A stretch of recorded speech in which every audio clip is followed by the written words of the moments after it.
హే మామ, ఎలా ఉన్నారు? అందరూ ఓకేనా? మార్నింగ్ మార్నింగ్ బ్రష్ చేసుకొని పక్కన ఉన్న ఆంటీ తోటి జరసేపు అలా అలా అని ముచ్చట పెట్టేసి రెడీ అయ్యి బట్టలు వేసుకొని జరసేపు గుండెలతోటి పోట్లాడి బట్టలు వేసుకొని ఎట్టున్నాం మనం కిరాకున్నాం కదా, లోడస్ లోడస్ షర్ట్ తోటి. చలో మా ఇంటికాడ గల్లీకాడ వినాయకుడు ఉంది, దర్శనం చేసుకుందాం అని చెప్పేసి పోయినా.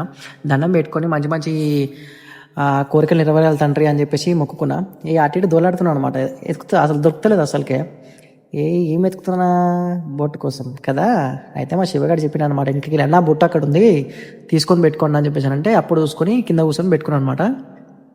ఇక అద్దం ఉండదు కదా వినాయకుని దగ్గర పెట్టుకుందాం అంటే, సరే అని చెప్పేసి మా శివగారిని పిలిచాను అనమాట. చలో బండి ఎక్కి కథం గెల్లెకి వెళ్ళి ఫటాఫట్ ఫటాఫట్ కొడుతురు ఇట్లా పక్కా పక్కా కట్లు కొడితే ఆటో మొత్తం షేక్ అయిపోవాలా అట్లా కొడుతున్నా. ఇక బయటికి వచ్చేసిన తర్వాత వినాయకుడిని చూపించిండు మావాడు. ఎట్లుంది వినాయకుడు కనబడలే కానీ ఇక ఆంటీలు ముసలోళ్ళు వచ్చారు. పోరు మంచిగా చెప్పేసి కట్టుకొట్టిన. ఆంటీ కూడా గడకు దింపాడు. ఆంటీ నాకు పని ఉంది పోతున్నా అని చెప్పేసి వచ్చేసిన అనమాట. రోడ్డు మీదకి ఎక్కిన తర్వాత ఇక కథం కీచు కట్టే ఇక జుంపుడు హై స్పీడ్ అనమాట.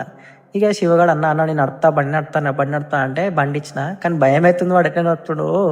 ఇంతకుముందు నడిపిండు వాడు బండి, కానీ ఏదో అట్లా ఇక ఇయ్యాలని చెప్పేసి ఇచ్చేసిన అనమాట. సరే అని చెప్పేసి ఇక నేనే తీసుకున్న బండి, భయమైంది. ఇక ఎట్లా మనం స్టైల్గా ఉన్నాం కదా, కళ్ళ దుమ్ము పడుతుంది అని చెప్పేసి స్పెట్స్ పెట్టుకుని స్టైల్గా నడుపుతున్నా. మావాడు మంచిగా వెనకకెళ్ళి వీడియో తీస్తున్నా అనమాట. వాడు ఆల్రెడీ కింద పడేస్తాడు ఫోన్ అనేది. ఇక నార్మల్గా గుడికైతే వచ్చేసినాం. నా ఇష్టమైన గుడి అంటే ఇదే, తార్నాకలో మస్తు అంటే మస్తు ఉంటుంది వినాయకుడు.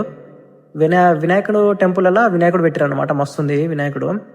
చాలా దర్శనం చేసుకుందాం అని చెప్పేసి లోపలికి పోయి దండం పెట్టుకొని మంచిగా వినాయక మంచిగా ఉండాలని చెప్పేసి దండం పెట్టుకొని 3 ముట్కాయలు కొట్టుకొని 3 గుంజలు తీసేసి హారతి తీసేసుకొని మెల్లమెల్లగా వెనకెళ్ళి వచ్చేసిన. సరే జరసేపు కూర్చోవాలని చెప్పేసి కూర్చున్నాను అనమాట. నిమ్మలంగా కూర్చున్నా. జై బోలో గణేష్ మహారాజ్కి బాయ్.